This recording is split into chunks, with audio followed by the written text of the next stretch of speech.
하나님 말씀 보겠습니다. 창세기 17장 15절에서 22절입니다.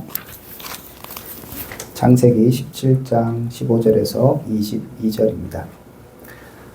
교독하도록 하겠습니다. 제가 15절 읽습니다. 하나님이 또 아브라함에게 이르시되 내 아내 사레는 이름을 사레라 하지 말고 사라라 하라.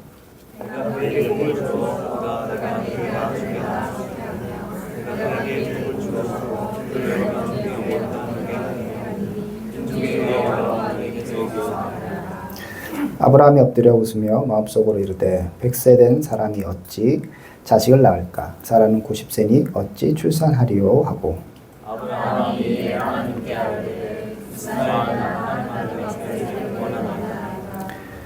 하나님이 이르시되 아니라 내 아내 사라가 내게 아들을 낳으리니 너는 그 이름을 이삭이라 하라. 내가 그와 내 언약을 세우리니 그의 후손에게 영원한 언약이 되리라.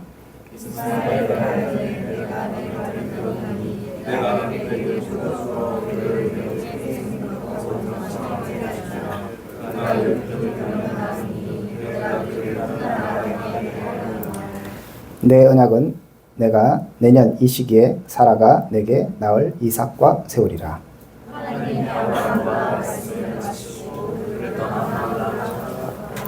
아멘. 오늘도 하나님의 말씀을 통해서 여러분들이 하나님을 더 깊이 알고 또 경험하고 또 순종하는 귀한 시간 될 수 있기를 축복드립니다.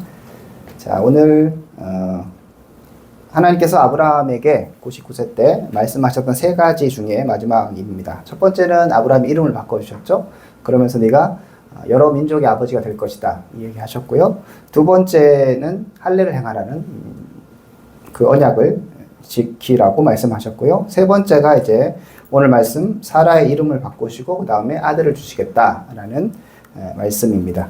하나님의 계획은 우리의 생각보다 굉장히 크고 높고 넓습니다. 그죠? 그래서 하나님께서 아브라함에게 대해서 아브라함이 생각하지도 못했던 것들을 계속적으로 말씀하십니다. 이 정도라고 생각했는데 그 이상이었던 것이죠. 그래서 아브라함은 그냥 내 가정 잘 되는 거 생각했는데 네가 여러 민족의 아버지가 될 것이다 얘기하셨어요. 더 나아가서 이제 사레에게도 이름을 바꿔주시고 사라라고 이제 고치라라고 말씀하십니다. 사레의 이름의 뜻은 나의 공주. 예쁘죠, 그죠? 공주님이었어요.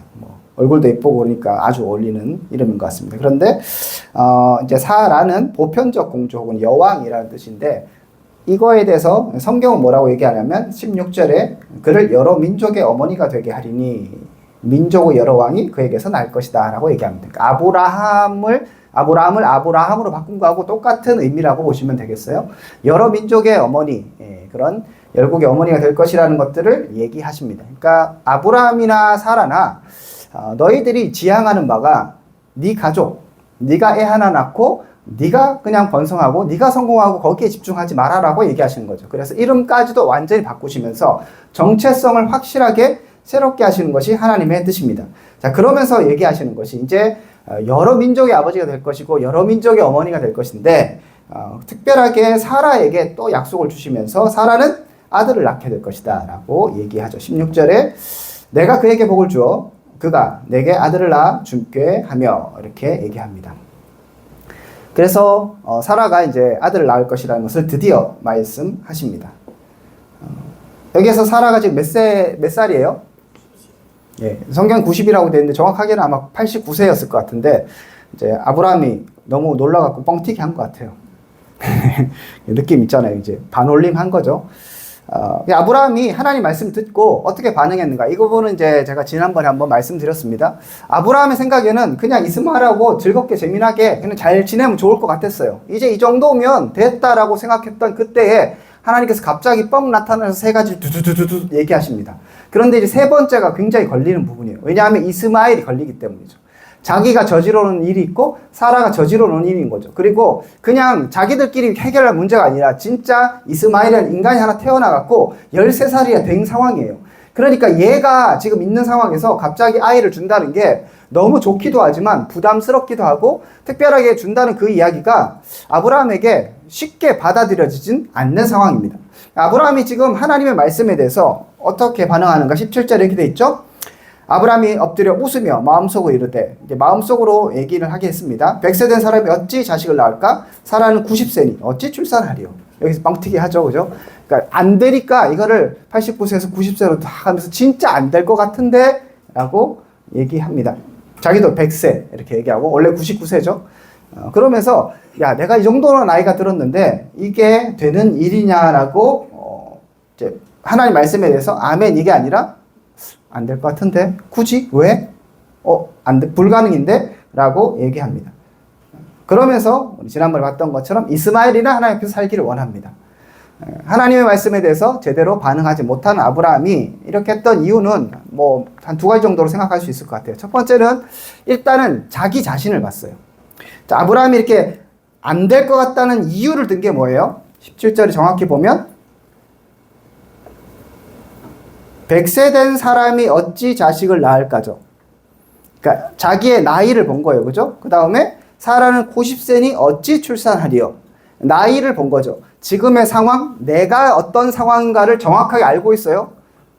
물론 이제 과장이 조금 되긴 했지만 99세, 89세인데 100세, 90세 이렇게 생각하면서 나의 상황을 보니까 하나님 말씀은 이루어지는 겁니까? 안 이루어지는 겁니까? 안 된다고 생각하는 것이죠. 이런 상황들 때문에 하나님께서 맨 처음 나타나셨을 때 뭐라고 말씀하셨습니까? 나는 전능한 하나님이라고 얘기하셨잖아요.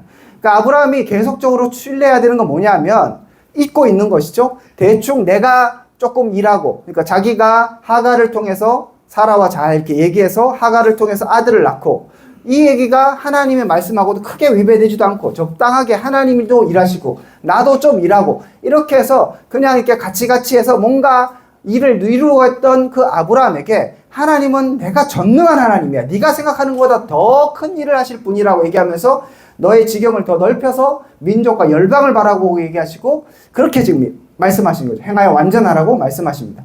그러니까 아브라함은 계속적으로 자기를 보는 거죠. 나는 100세, 사라는 90세. 어떻게 아이를 낳을 수 있겠는가? 합리적인 생각입니다.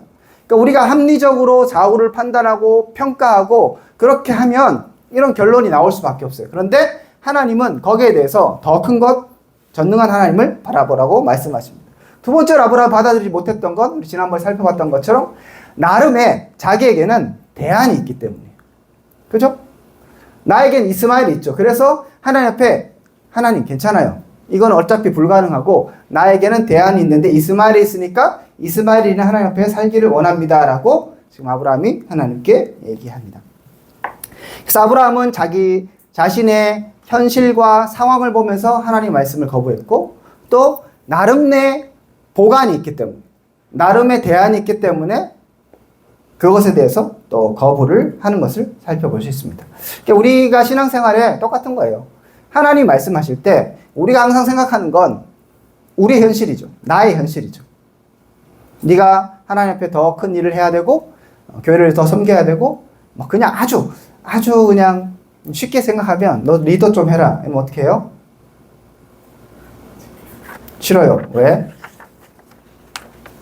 뭐 이유가 많죠. 난 바쁘고 나는 말을 못하고 나는 그런 재능이 없고 막 그러는 거예요. 그죠? 예. 그러니까 리더는 뭐 중요한 건 아닌데 예를 들자면 그런 거예요. 그러니까 나를 보는 거죠. 그렇게 생각하면 맞아요, 안 맞아요? 맞지. 뭐 내가 어떻게 리더를 하겠어요. 그죠? 그렇게 생각하면 맞는데 진짜 그게 뭐 제가 뭐 목사님이 시킨 거 아니야. 전도사님이 시킨 게 아니라 진짜로 하나님이 그런 마음을 주셨다면 그건 하나님이 하시겠다는 거죠. 그런 거예요.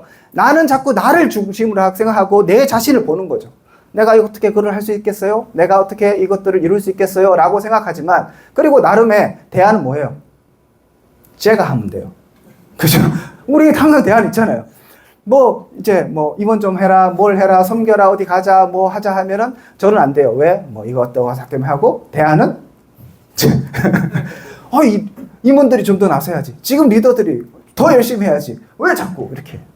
여러분 잘 생각하시기 바랍니다. 이게 진짜 하나님이 주신 마음에서 부담감에서 그렇게 얘기할 수도 있지만 곰곰이 생각해 보면 하나님의 뜻에 계속적으로 우리는 내 생각을 내세우는 거예요.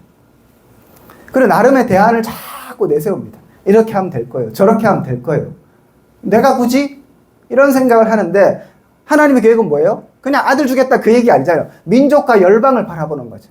나는 나 혼자 내가 그냥 신앙생활 누구 남이 나 안 건드렸으면 좋겠고 나도 크게 남한테 해꾸지 안 하고 그냥 조용하게 신앙생활 하고 싶은데 자꾸 끄집어내고 뭐 하라 하고 이것 하라 하면 부담되죠. 그죠?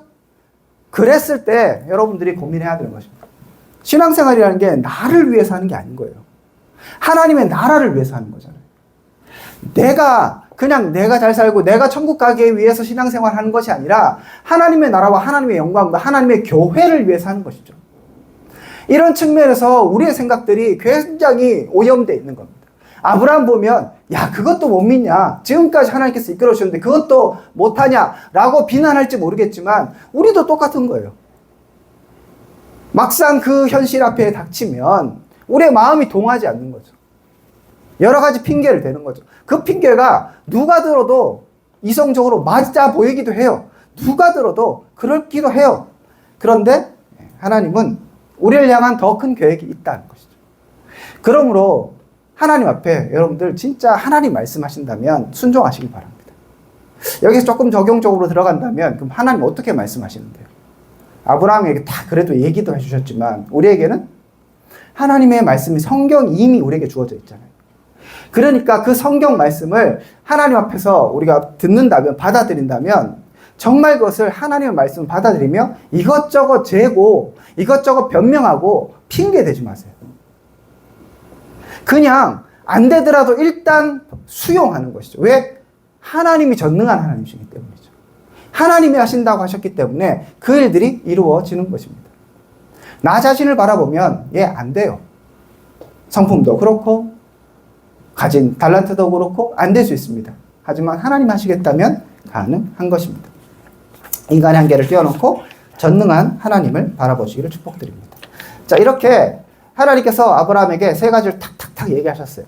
저는 오늘 이제 17장을 마무리하면서 전체적으로 보면 되게 그냥 이건 개인적인 느낌인데 되게 하나님 쿨하다는 느낌. 쏙 쿨하시거든요. 갑자기 90수에 탁 나타났어요. 성경 앞에 보면 시작에 하나님이 아브라함에게 나타나신다고 얘기하죠. 오늘 읽지 않았지만 성경에 보면 이제 하나님께서 말씀을 마치신 후 가셨다라 다 얘기해요. 자기 할 얘기 다 얘기하시고 아브라함이 군시렁군시렁 까불지 말면서 얘기하고 그냥 가시는 거예요. 선택을 네가 하라는 거죠. 나는 너에게 이런 복을 줄 것이고 너에게 이런 계획이 있어. 너 어떡할 거야? 아브라함이 안 되는데요. 이거 안 될 것 같은데요. 이스마엘 하나님 앞에 살기를 원합니다. 하나님께서 이스마엘도 내가 살려줄게. 하지만 나의 언약은 이삭을 통해서라고 다시 한번 얘기하십니다. 그리고 나서 하나님께서 싹 가버리세요. 하나님 우리에게 말씀을 던지시고 그 다음에 어떻게 하시는가 하면 이제 네가 선택하라는 것이죠. 억지로 하지 않으십니다. 막 아브라함의 목을 붙잡고 어디 지금 멱살을 붙잡고 그렇게 하지 않으세요. 하나님의 신실하심을 보여주시고 지금까지 보여주셨죠. 하나님께서 아브라함 부족하고 연약해도 끝까지 끌어가셨잖아요. 자기 마누라 막 속이고 뭐 이렇게 할 때도 하나님이 인내하시고 기다려주셨어요. 그리고 진짜 가끔씩 한 번씩 나타나셔서 하나님께서 딱 진짜 할 얘기 하시고 그 다음에 이제 너 따를래 안 따를래? 내가 아들 줄 건데 어떡할 건데? 라고 했을 때 아브라함이 그 다음에 이제 오늘 본문 이후의 장면이 아브라함이 할례를 행하는 장면입니다. 할례가 뭐라 그랬어요? 내가 하나님의 언약으로서 살아가겠습니다. 하나님 백성으로서 살아가겠습니다는 고백이라고 했죠. 그냥 표시일 뿐이지 그 할례 자체, 육체적 할례가 중요한 것이 아니라 마음의 할례잖아요. 성경이 그걸 얘기하는 거예요. 아브라함이 처음엔 받아들이지 못했어요. 그냥 현실에 만족하고 있었고 이스마엘과 함께 사는 삶에 만족하고 있을 때 99세에 딱 찾아오셔서 하나님께서 더 큰 비전들을 탁탁탁 세게 얘기해 주시고 아브라함이 안 될 것 같은데요? 까불지 마. 나는 전능한 하나님이야. 내 앞에 생활 완전하고 탁 얘기하신 후에 싹 올라가시는 거죠. 그리고 아브라함이 선택해야 했습니다. 아브라함 무엇을 선택했습니까? 부족하고 연약한 사람입니다. 그죠? 100세예요. 뭔가 안 될 것 같아요. 그런데 아브라함이 믿음으로 반응하여서 그가 할례를 행합니다. 자기뿐만 아니라 이스마엘에게 할례를 행하게 하고 그 다음에 집안 모든 남자들에게 할례를 행하게 하는 것이죠. 그럼을 통해서 아브라함이 믿음으로 고백하는 거예요. 안 될 것 같았지만 믿음으로 하나님 말씀을 수용하는 것입니다. 그래서 로마서에서는 아브라함이 이것을 믿음으로 하나님께 받아들였다고 얘기하는 거예요. 아브라함이 자기가 몸이 죽은 것 같았지만 하나님의 말씀을 약속의 말씀을 믿고 신뢰하며 따라갔다라고 로마서는 기록하고 있어요. 그가 부족하였지만 하나님이 그렇게 푸시하시기도 하시고 다시 한번 하나님 계획을 설명해 주실 때 그는 믿음으로 반응합니다. 우리에게도 동일합니다. 하나님이 여러분에게 말씀하시는 거예요. 매주마다 이렇게 예배를 드리면서 하나님의 뜻이 계속적으로 전달됩니다. 때론 우리가 그걸 내가 할 수 있을까라는 생각이 들고 뭐 내하고 상관이 없을 것 같은 생각이 들어서 그것을 멀리 하기도 하고 별로 거기서 깊이 생각하지 않을 때도 있어요. 하지만 하나님이 정말 여러분의 마음대로 움직이실 때 여러분이 만족하고 그냥 대충 살아가면 될 거라고 생각했던 그 시점에 다시 찾아오셔서 말씀해 주시고 여러분의 마음을 동하게 하실 때에 그때 여러분 진짜로 믿음으로 반응하시길 축복드립니다. 아브라함이 안 된다고 생각했지만 하나님의 계획을 듣고 믿음의 길을 한번 해보는 거예요. 할례를 행하는 거예요. 그래서 믿음으로 그 하나님의 말씀을 받아들이고 마음으로 수용할 때에 하나님은 계속적으로 일하시면서 결국 우리가 아는 것처럼 사라가 이삭을 낳게 되는 거죠. 그 뒤에도 사라가 똑같은 얘기 듣고 어떻게 해요? 내가 생리도 끊어지고 했는데 어떻게 아이를 낳겠습니까? 라면서 혼자 웃잖아요. 그때 하나님께서 너 왜 웃느냐? 내가 전능한 하나님인데 또 얘기하시거든요. 엘샤다이 하나님을 왜 자꾸 무시하고 왜 받아들이지 않느냐? 계속적으로 아브라함과 사라에게 말씀하십니다. 청년의 시기에 여러분 정말 하나님의 말씀대로 살아가기를 축복합니다. 예. 하나님의 말씀 외에는 대안이 없어요. 어디 가서 진리를 찾으며 어디 가서 하나님의 뜻을 구하겠습니까? 이것저것 핑계 대지 좀 마세요. 예? 안 죽어요. 아니면 죽어 그냥. 순교자의 삶을 산다는 각오가 없는데 어떻게 이때 이 세상을 살아가겠어요. 안 죽는다니까. 사람은 쉽게 죽지 않습니다. 근데 그래서 죽으면 어떡하나. 죽어야지. 그럼 천국 가잖아요. 그것도 오케이. 그런 마음으로 살아가지 않는다면 내가 이 세상에서 어떻게 하나님 말씀으로 살아가겠어요? 어떻게 신앙인으로 살아가겠어요? 그런 이제 여러분이 이런 말씀을 들으면 여러분의 인생의 삶의 상황들은 진짜 다 다르잖아요. 어떤 사람 직장 때문에 내가 어떻게 하지 못한 여러 가지 상황이 있을 수 있어요. 여러분의 관계도 있을 수 있고요. 집안 부모님이 아직 안 믿기 때문에 내가 어떻게 뭐 이렇게 할 수 없는 여러 가지 막힌 상황들이 있을 수 있어요. 그건 오케이인데 그렇지만 거기에 머물지 말라는 얘기죠. 그렇게 해서 변명하지는 마세요. 하나님의 말씀은 여기 있다니까요. 진리는 변하지 않습니다. 아브라함이 못 믿을 때 그래 못 믿으면 너 취하라. 그게 아니라 하나님이 도전하시는 거죠. 계속적으로 이끌어주면서 처음엔 잘 못 알아들 것 같으니까 창세기 12장에 대충 얘기해서 쭉 끌고 옵니다. 또 못 믿고 뭐 애굽에 내려갔다가 뭐 거짓말했다가 또 잘하기도 하고 왔다 갔다 하는 상황에서 하나님께서 계속 지켜보고 계시는 거죠. 정말 지지해 주시면서 계속 인도하십니다. 그런데 중요한 일에 있어서는 하나님께서 이렇게 말씀하시는 거예요. 그리고 도전하십니다. 이런 상황이 되니까 그리고 아브라함 시간이 지나고 1년 후에 이삭이 정말 태어나죠. 그 다음에 그 중간에 이제 아브라함 얘기 너무 많이 하니까 딴 거 하려고.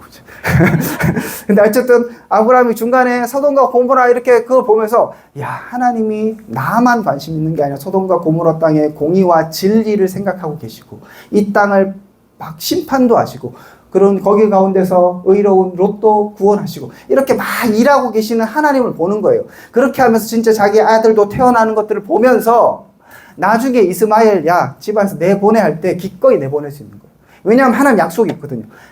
이 이스마엘도 큰 민족을 이루겠다는 약속이 있거든요. 그걸 믿고 신뢰하면서 나가는 거예요. 안 그러면 아브라함이 이거 순종하는데 얼마나 마음에 걸리겠어요. 진짜 걸리는 거 이스마엘인데 이삭이 태어났는데 어떻게 할 거예요? 그런 거 있잖아요.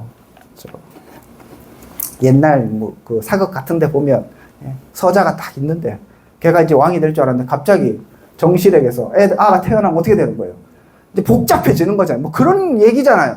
뭐 그런 거에 있어서 어떻게 해야 되는가 이런 상황들 아브라함이 이스마엘에 대한 부담감이 얼마나 많겠어요. 얘를 어떻게 할 것인지. 그런데 하나님께서 그 부담감 알고 계시는 거예요. 그러니까 하나님 이스마엘이랑 하나님 앞에 살기를 원합니다 했을 때 그래 내가 네 말을 들어줘서 이스마엘도 큰 민족을 이루고 잘 살게 해줄게. 걱정 마. 그렇지만 나의 약속은 이삭을 통해서라고 얘기하는 거예요. 아브라함이 부담을 확 덜어주시는 거예요. 그러면서 이삭을 통해서 일하신 하나님을 계속적으로 말씀하시는 것이죠. 하나님 대안이 있으십니다. 무조건 여러분들을 막 쥐어짜고 이렇게 힘들게 하시는 분은 아니에요. 이러고 나니까 창세기 22장에 아들 바치라고 하니까 기꺼이 바칠 수 있는 사람이 되어가는 겁니다. 그렇게 신앙이 성장하는 것입니다. 저는 아브라함이 이 시점에서 정말로 크게 한번 터닝 포인트를 이루는 시간이라고 생각해요. 그가 하나님의 내가 믿기지 않는, 받아들일 수 없는 그 약속을 받아들인 그 순간, 할례를 향하며 그 약속의 삶을 살겠다고 결단하는 순간, 그 순간에 하나하나 문제들이 해결되어 가는 것이죠. 여러분에게 뭐 고민거리가 있습니까? 여러분에게 이스마엘이 있어요? 그래갖고, 이거 순종하려면, 이 문제 큰일 났는데, 이거 어떻게 하지? 내가 지금까지 이제 교회 중심으로 하려면, 내가 지금까지 사귀었던 친구들, 얘네들 어떻게 할 거야? 걔네들이 이 예수쟁이를 하면서 나를 비판하진 않을까? 뭐 여러 가지, 여러분 안에 여러 가지 변명들이 있을 수 있는 거죠. 여러분 안에 이스마엘이 있을 수 있는 거죠. 하지만 하나님은 그것도 생각하고 계십니다. 여러분의 부담도 다 덜어주시면서 순종을 요구하십니다. 물론 이스마엘이 없었으면 제일 좋았죠. 그렇지만 우리에게 그런 변명거리 있을 때라도 하나님은 일하고 계시는 것이죠. 그러므로 하나님의 초청에 응답하시는 여러분 될 수 있기를 축복합니다. 여름인데 성경도 좀 읽고 기도도 좀 하고, 우리 1, 2청년부는 수련회 기대도 좀 하고, 그죠? 우리 3청은 수련회 벌써 끝났다고 지금 언제 했는지 뭘 했는지 기억도 없는 이 상황에서 다시 한번 기억하고, 그래서 주의 말씀으로 돌아가는 거예요. 그래서 매주마다 우리가 공부하는 이런 말씀들을 통해서 하나님 뜻이 무엇인가 분별하는 저와 여러분 될 수 있기를 주님의 이름으로 축복드립니다. 우리 같이 기도합시다. 오늘 말씀